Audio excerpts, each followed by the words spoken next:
Real estate transactions, especially the big ones, they're just massive targets for really organized financial crime these days. Yeah, absolutely. We're not talking about simple opportunistic theft anymore. No, this is complex stuff. Tailored scams, things like sophisticated cyber fraud, title theft, even complex money movement crimes designed specifically to grab closing funds.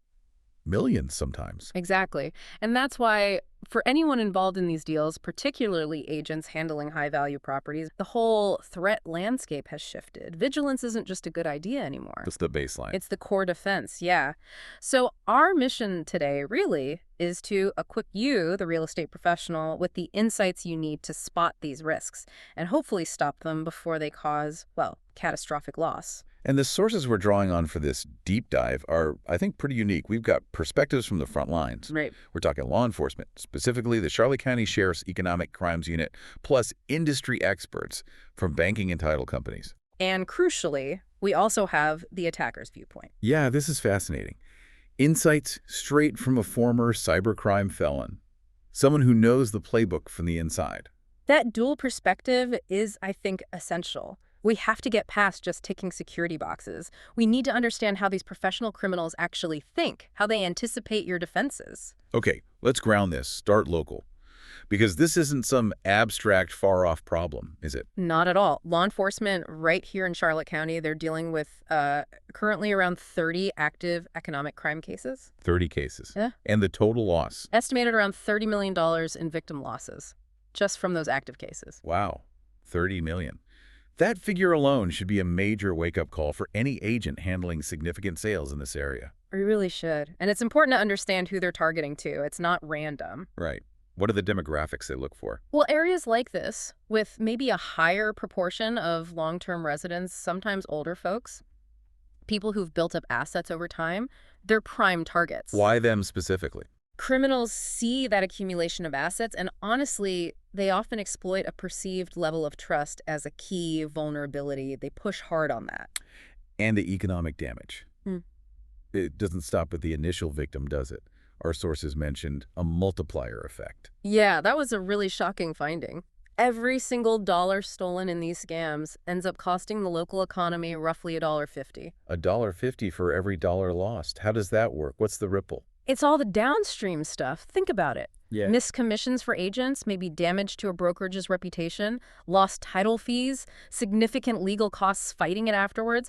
Plus, you're just pulling that spending power right out of the community. So when a big transaction gets hit, the whole local economic structure feels that jolt. And beyond the money, which is obviously huge, there's the personal side, the human cost. Oh, absolutely.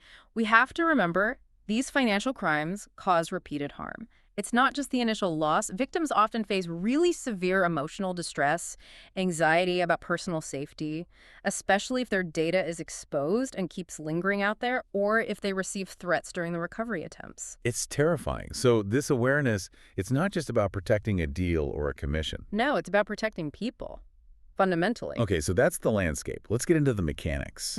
How do these criminals actually get in, especially in real estate deals where big money is moving? Two core entry points keep coming up again and again in our sources. Okay, number one.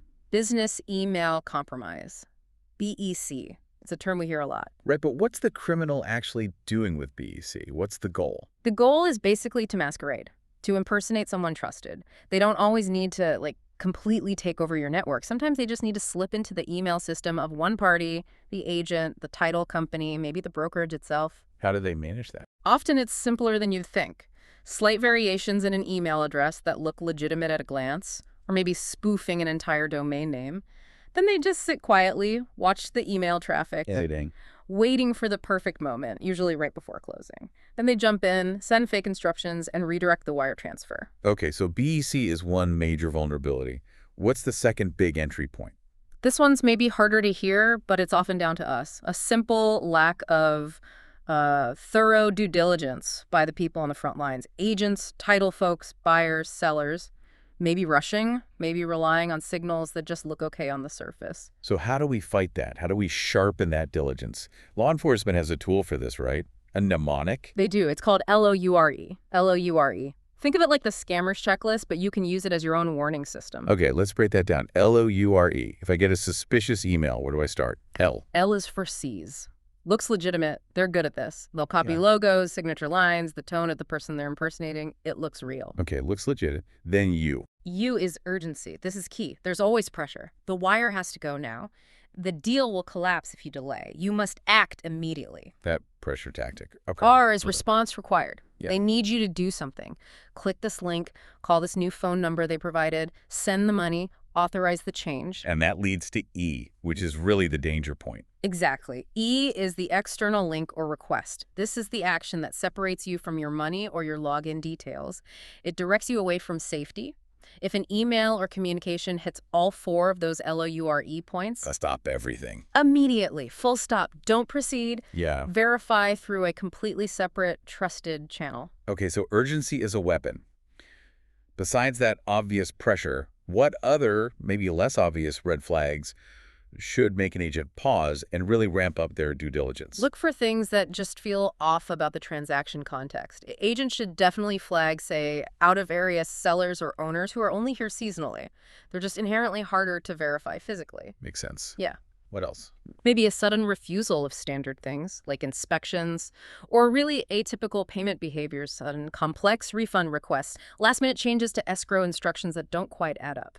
And on the digital side, what about contact details? Are there specific markers that should ring alarm bells? Definitely. Watch out for brand new, recently created email addresses, especially if they're using free services like a Gmail account for what should be official business communication. That's a flag. Okay.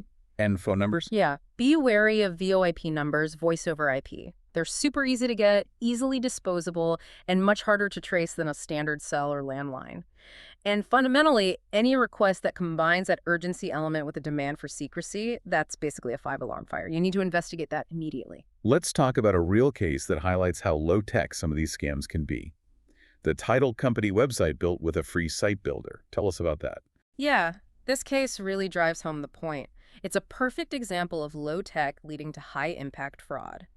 Our source described a situation where scammers literally used a free drag and drop website builder to create a fake title company website. Unbelievable. Just a free tool. Yep. They deployed this very simple piece of digital infrastructure specifically to intercept the closing funds. So the buyer closed, the deed got recorded, they took possession of the property. But the seller. The seller relied on the wire instructions provided on that fake website. They never got paid. Not a dime. Wow. It just shows the sophistication isn't always in the hacking. It's Yeah. in the social engineering, right? Yeah. Exploiting the gaps in how we check things. Exactly. And that brings us perfectly to the criminal mindset. This is where we lean on the insights from that former cybercrime felon. Their commentary was really eye-opening about how criminals anticipate and just walk right around standard defenses. What do they say? What are the weak points they see? Well, the stats they highlighted are pretty damning for standard practices, like 80% of data breaches. They start with a simple phishing email. 80%. Still. And get this. Over 90% of successful cyber attacks leverage known vulnerabilities. Old exploits that haven't been patched, not some super secret, zero-day stuff. So basic hygiene could prevent most attacks. A huge chunk of them. And another big one. 56% of corporate breaches originate from third-party access. Partners, vendors, anyone connected to your systems. And if you're a real estate agent or a title company or a lender, you're part of that third-party risk chain for someone else. Absolutely. So the fundamental flaw, according to this attacker's perspective, is the superficial check. Just going through the motions. What do they mean by that? The felon basically said, look, sophisticated attackers research your typical due diligence process. They figure out how you verify things, and then they plan accordingly. They anticipate you might check 1 or 2 layers deep. So they prepare answers or documents for 3 or 4 layers. Precisely. They build their cover story, their fake documents, their social engineering script to overcome the level of scrutiny they expect you to apply. They know most transactions only get that surface level check. So if just asking basic questions or doing simple vetting is useless against these pros, what actually does throw them off? What works? It's about introducing unexpected friction and having rigid processes they didn't anticipate. They apparently warn that just asking hard questions doesn't really deter a prepared professional criminal. They've rehearsed the answers. If an agent just makes a quick phone call and asks for an emailed photo ID, Maybe that's 2 layers of checks the serious criminal has already planned for that and has it covered. You have to push beyond the easy, predictable steps. Okay, that makes sense. Now, the advice from the attacker on personal defense was maybe the most startling part for me. They really hammered on hardening your own personal security first. Yeah, the assumption being your data is probably already compromised somewhere, Right. somehow. So build your defenses accordingly. What was the top recommendation? Freeze your credit immediately. And not just for yourself, for everyone in your household. Everyone, including kids, white kids. Critically, yes, including children. Because kids are prime targets for synthetic identity fraud. Synthetic identity. What's that? It's where criminals combine real information, like a stolen child's social security number which has no credit history attached, with completely fake information, address, date of birth. Ah, to create a brand new, clean identity from scratch. Exactly. A synthetic identity that hasn't been flagged anywhere yet. It's perfect for passing those basic Know Your Customer, or KYC, checks that rely on finding negative history. And since credit freezes have been free since 2018, People should be doing it, but they aren't. the source estimated something like 88% of the population hasn't frozen their credit. They're essentially, in the source's words, victims waiting to happen. Wow. Okay, freeze credit. What else on personal security? Credentials. Huge emphasis on credential hygiene, specifically avoiding password reuse. Because of credential stuffing. Right. That's the attack where criminals take usernames and passwords stolen from some low-security website breach, like a shopping site or an old forum you forgot about. And they use automated tools to try those same login combinations on high-value targets. Your bank account, your brokerage portal, your MLS access. Reusing passwords is like leaving keys under the mat everywhere. So what's the alternative? Use password managers. Yes, or better yet, use passkeys where available, strong multi-factor authentication like Authenticator apps, or even just keep secure offline records for critical accounts.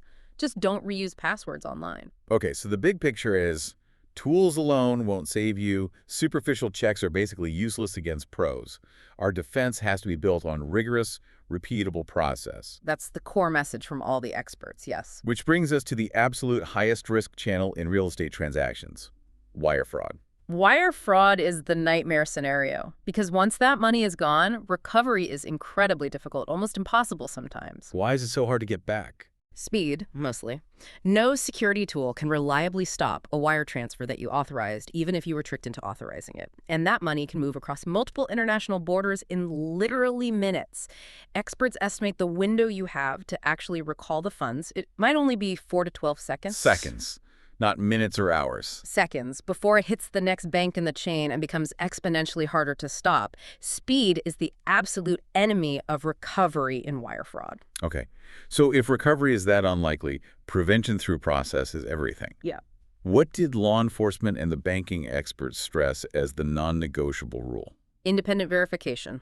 Always. Every single time. If you receive instructions about wiring money, or worse, a change to existing wire instructions, especially via email, and especially if it's last minute. You have to verify it independently. Yes. Through a trusted channel that you established and verified before that change request came in. And the crucial callback rule is paramount here. If that email requesting the change provides a new phone number to call for verification, do not use that number.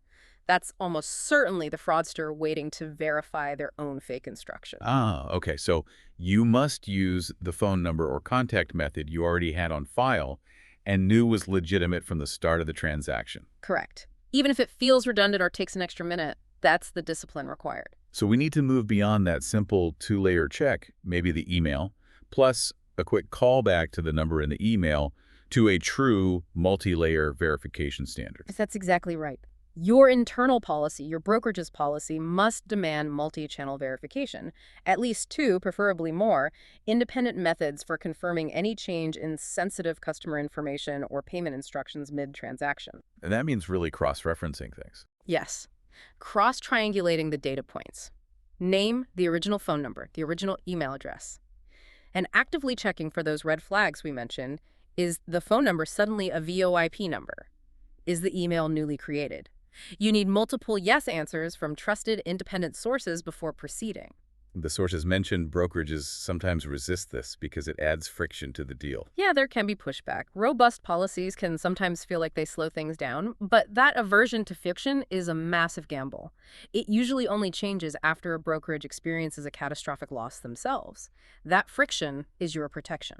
And to make sure staff actually follow these robust policies when they're under pressure, say at closing time, Operational testing, it can't be optional. like running drills. Exactly. Required periodic drills and simulations. Test your team with realistic BEC scenarios.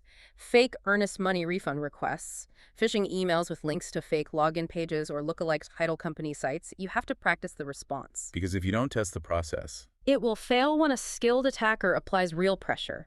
Testing is the only way to build that muscle memory and confirm people actually follow the procedure, not just know it exists on paper. okay, one last tactical point from the sources.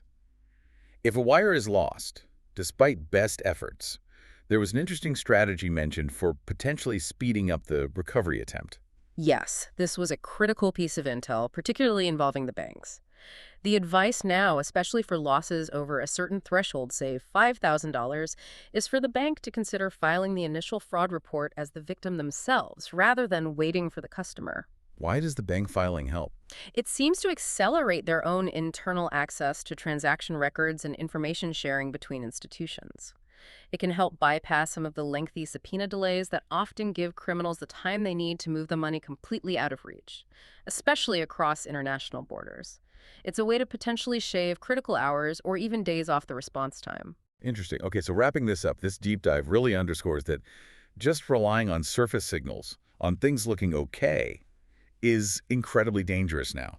Yeah, the speed and the sophistication of these criminals, especially in targeting high-value real estate deals, demand a completely different level of vigilance and, crucially, process discipline. But the good news is, it's not hopeless. Knowledge, awareness, and clear communication, not being afraid to pause and verify, even if it feels awkward, they significantly improve your odds of stopping fraud. They really do. And remember that ripple effect.